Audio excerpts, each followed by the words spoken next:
We are here at the Suki Market here in Alamino City, Pangasinan, and we have here a lot of native cakes. Let's start with the Royal Bibingka. Okay, by the way, this is the Banipid store located at the Suki Market. Yan. Try natin ito. This is what we call nilupa. It's made up of cassava and margarine.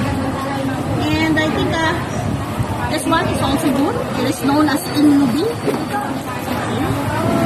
And this is one of my favorite. This is biko. Oh, see?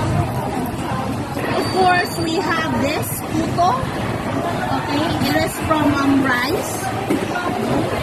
And I also love this one.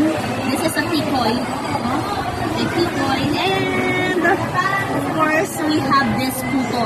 Puto. This one is puto with salted egg. And lastly, we have this. You call this pichi pichi. It's a combination of cassava and cassava and coconut plus sugar. Let's try to taste one and let's have the nilupa. Okay, you will be enjoying eating the native cakes here in my place. Good. Try it. Try to visit this place. Thank you and good day.